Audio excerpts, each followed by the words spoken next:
Hello, Aubrey. How are you? I'm great. Jessica, how was your surgery? It was intense. You guys, I had knee surgery last week and it was a 4-hour surgery. So it was like super intense. But I'm doing great. I'm healing super fast. I'm just like zooming around on my crutches all over the place. Just crutching around like a star for exercise. I go into the courtyard of my condo complex and I do laps on my crutches because I like Oh, need to do something. I need to get outside. I need to move around. This is my option. This is That's my it. only option. That's what I got. So, guys, from my personal experience, we thought of a great episode for you today. Prepositions are so hard. It doesn't matter what language you're studying. I remember studying Spanish. Like, I hated the prepositions. Yes, prepositions can really throw you off. This is one of the most common mistakes I hear second language learners make is just to Totally. choose the wrong preposition. Yeah. And yeah, it's so tough. There's so many of them, and it's not always that obvious which one should be used. Yes, I know.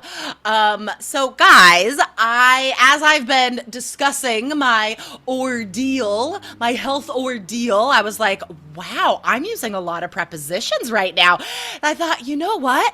IELTS students could have to tell a story about this on the test. Maybe if you've had a surgery or you're talking about health care in your society, you're describing a friend or a person you know that had a health problem. These phrases could come up a lot. And health, of course, is a major IELTS topic in speaking and writing. Yes, you have very good odds of being asked something about health, either on speaking or writing. You Totally. have got to have high level specific vocabulary for that. So today we have some great phrases for you guys. Before we get to those phrases, I want to remind you that you can also learn prepositions, vocabulary, grammar, and American culture on Aubrey. Where can they go? Yes, the All Ears English podcast. Recently, we shared an episode where they were giving great vocabulary for injuries. And there's Yes, so many that was good great. episodes. Yeah, with health vocab, idioms, and also cultural aspects about this. So definitely follow the All Ears English podcast if you're not already for 4 new episodes every week. Yep, awesome. So wherever you guys are listening to us, or if you're watching on YouTube, open your podcast app and just search All Ears English and look for the yellow. It's hard to miss. All right, so the first phrase with a preposition today is to be on crutches.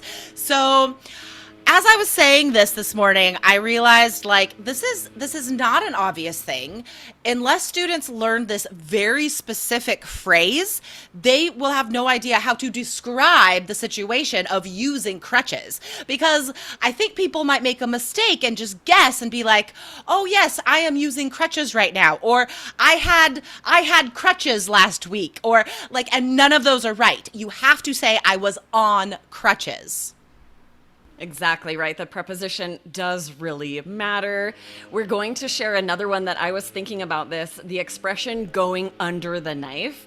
It would be This is a great phrase. yes, right, a great idiom, so high level, but if you say going on the knife or at the knife or above the knife, who knows what you could say because under the knife, that doesn't really make sense. It doesn't really explain what's happening literally. So it would be hard to remember the right preposition and it does matter. You have to say under the knife.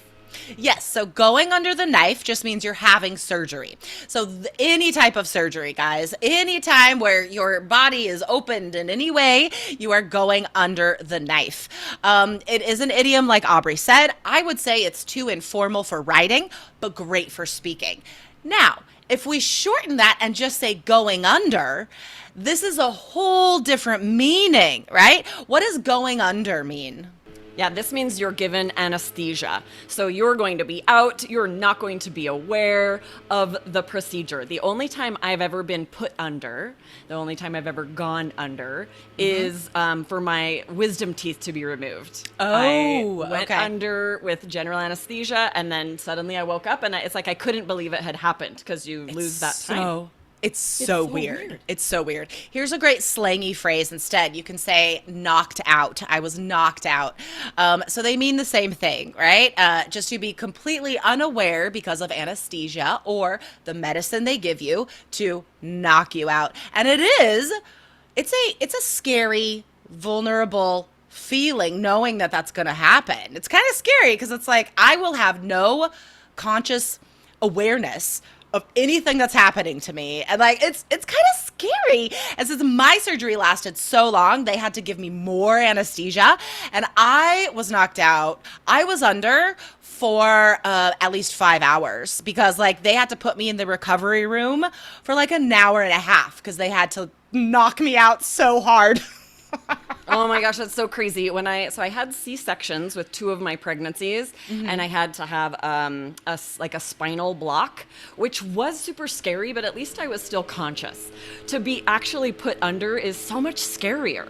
Yeah, yeah, it is. But it's fine, guys. You can do it. If you have to do it, you can do it. Here's the next phrase, guys, to come out of it. Now, this is the phrase to follow the last phrase, right? So first you go under, right? You are aware of nothing. And then as that medicine starts to leave your body, starts to wear off, that process of waking up is coming out of it. Coming out of it takes a while, you guys.